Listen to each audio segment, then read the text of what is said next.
When it comes to gambling, everybody knows the house has the advantage. But there are some high rollers who consistently win, and it's hard to find anyone better at winning than Billy Walters.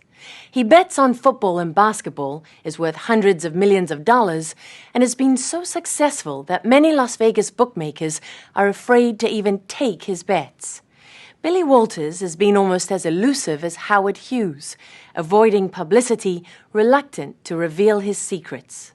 But after 30 years of unprecedented success, the man who calls himself a Kentucky hillbilly agreed for the first time to open the door into his betting life in Las Vegas, a life he describes as one long hustle, in betting parlors, in pool rooms, and on the golf course.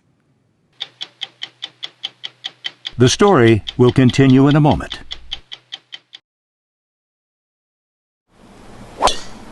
When Billy Walters golfs, it's mostly for fun. He used to make his living off of it. And he showed us how the hustle worked with Gene McCarley, an old friend and casino owner. Who's the better golfer? He is. By far, believe me. How much money have you taken off him over the years? When I met him, he was driving an old Cadillac full of bullet holes. Had no air conditioning. Now he's a very wealthy man.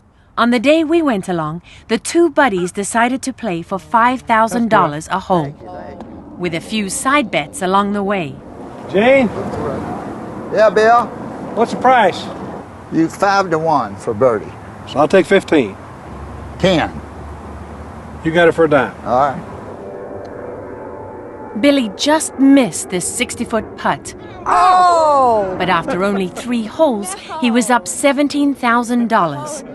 Small potatoes for Billy Walters. What's the most you've ever made on a hole? On one hole? Yeah. Probably 400,000.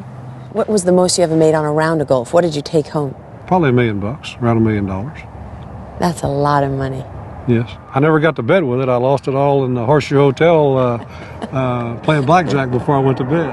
Is there anything you don't gamble on? Not really. He gambled on the Super Bowl last year and won $3.5 million. Nevada is the only state in the country where taking bets on individual games is legal. Most bettors come here to a sports book inside the casino to lay their bets, wagering $2.5 billion every year. And there's no bigger bettor than Billy Walters. But you'll never see him betting. He has anonymous partners here and in other sports books who bet for him and for themselves. They take their instructions from Billy. Let's wait on that game. I think we'll get 1.5. What about the Packers? He's holed up in his home office with his phones and computers. On this Sunday morning in December, just an hour before the first NFL kickoff, he looks more like a stockbroker than a gambler, checking the numbers and phoning his bet orders to his partners in the sports books. Okay, I need up to 250 on Green Bay, up to 150 on Cleveland. That's $400,000 he's betting on just 2 NFL games. What do you see the Charger total? I'm looking for 46 only for up to 40,000. Under 46 for up to 40,000. Game 132, what do you see the Cowboy total? 51.5 only for up to 30,000. How much money did you just bet? It's, see, 225, 325, 525, 550, 750, 900, 11, 1230, 1270, 1370. It's $1,370,000 plus 10%. That's how much I've risked. Average Sunday morning of football? Yeah, I would say that before the day's over, I'll probably end up with, I don't know, maybe $2 million at risk. Over the years, people have spied on Walters, even rifled through his trash, trying to learn what teams he's betting on and how much he's betting. To protect his operation from prying eyes, Walters has become obsessed with security and secrecy. All of his partners use code names like Jaybird and Wolfman. Wolfman, we want to take New England plus 3.5 and 3. Can you tell me who Wolfman is? He's a retired disc jockey. He is not. Come on. He has a nickname.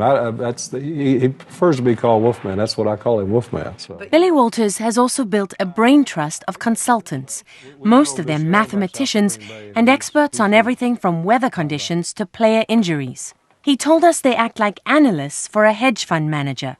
So information is key. I mean, it sounds like you track every single detail that could possibly affect the outcomes of these games and these teams. Yes. It gets presented to me, I evaluate it, and I determine what I'm going to do. The information is so valuable that Walters keeps it all to himself. His consultants have all worked with him for 30 years, but they've never met each other. They don't know each other, they don't talk to each other. The only common denominator is me. You're the only one that knows everybody. Correct. There's one of them you say is a savant. Why? He can name every player on that team. He knew whether they were a freshman, a junior, a sophomore. He knew who the backup was. And this was strictly by recall. It was the most amazing thing I've ever seen. He would have an opinion on an outcome of a game. And he would be right many, many times. Being right on his football bets this Sunday morning made Billy Walters $300,000. Add in Thursday night's game, and he netted close to $1 million. In Walters' hillbilly speak, it was all chicken. His bets on college basketball were less successful. I didn't fare too well with those games. Yesterday was a feather day, as we refer to in our household. It was feathers yesterday. There was no chicken. So you lost a lot of money? Yeah, I had a pretty bad day. The net loss, I lost $257,200. And I could lose again today. I could lose again next week. I've had losing weeks. I've had losing months. But never a losing year. Never a losing year. And in sports betting, that is unprecedented. Is there anyone else like Billy Walters? Does anyone else do business the way he does in this town? No one close. No one close. Kenny White is one of the most respected odds makers in Las Vegas. What's his reputation in this town? That he's a shark and a whale. He's a great white. What does it mean? Oh, it means he's the most dangerous sports bettor in the history of Nevada, the history of the world. Is he respected? Oh, well respected, yes. Very Feared? respected. Yes. Oh, feared, yes. And why is that? It's the damage that he can do to a sports book. All his winnings have made Billy Walters a very rich man. He lives large like a corporate titan.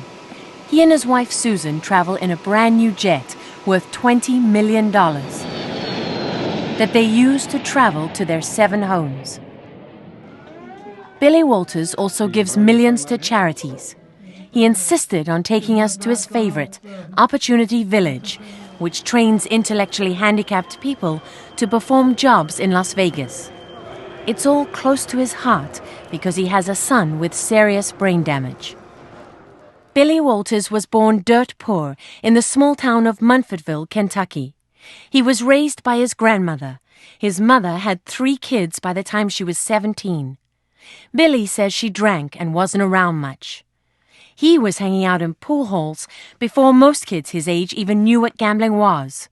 I started shooting pool when I was 5. And when I was 6, I played a game of 9-ball for a penny. Were you any good at pool?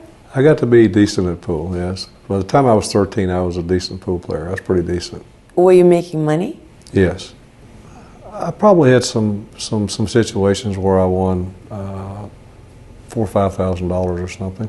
But now when I was 13, that didn't come along until I was like 15 or 16. Until you were like 50. Well, you're practically an old man at that point. In 1980, Billy moved to Las Vegas after he was convicted of bookmaking in Kentucky. His new home became the casino, where he played poker and craps. All right, roll at 10. 2 blocks at 5. There you go. Texas Come to Sundown. Mama. Billy told us he was broke more times than he can remember. But to Billy Walters, the game was always more important than the money. Are you a hustler? What's the definition of a hustler? I take that as a yes. To me, in life, you're either one of two. You're either a hustler or you're being hustled. And you know, there's an old saying amongst gamblers, if you look around the room and you can't find the mark, you're the mark. Billy Walters joined a now infamous syndicate called the Computer Group, which revolutionized sports betting in the 1980s by feeding data into computers. The group made so much money that authorities thought they were running an illegal bookmaking operation. Later, Walters was also accused of money laundering and having connections to the mob. How many times have you been indicted? 4. I was indicted 3 times by the Attorney General's office in Nevada for the same thing. I got indicted, went to court, it was thrown out. I got re-indicted for the same thing, went to court again, it was thrown out. I got re-indicted again, went to court again, finally the 3rd time it was thrown out, and that was the end of it. None of the charges stuck, and Walters went on to build his own betting business. He became better than the bookmakers at predicting which team would win and by what margin. That margin of victory is called the spread or the line. Now, your lines are often different from the bookmakers' lines. Yes, substantially. What do you do in that situation? The bigger the difference between the lines, the bigger the discrepancy, the larger bet I make. What's unique about Walters is that when he doesn't like the line, he can sometimes force the bookmakers to change it. We're going to work on this one a little bit. This number's gotten a little away from us. Here, Walters thinks the favorite is going to win, but he doesn't like the line, so he bets on the underdog. Okay, we're going to phony a game up here. We're going to play 539. Bookmakers need the same amount of money on both sides of the game, so they respond to Walters' bet by lowering the line to attract more money on the favorite. That's when Walters springs into action and instructs his partners to simultaneously make an even bigger bet on the favorite. Go, go, go. Kansas State minus up to 8.5. Let's roll. Unlike some bookmakers, Lee Amidis is not afraid to take Billy Walters' bets in the sportsbook at the M Casino. He knows Billy is dangerous, but says it's an advantage to know what he's thinking. Billy sometimes bets on both sides to move the line, and he sometimes makes money that way. I think he's one of the best at it. He'll circle in on games that he knows the lines are soft, and he'll push that line to where he wants it to be, and then he'll take the other side of that. Does he have the power to move your lines? Of course he does. He's Billy Walters. Of course he has the power to move our lines.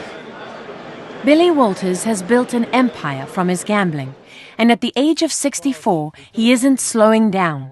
He owns 4 golf courses, including this one, 8 car dealerships, and a ton of stock.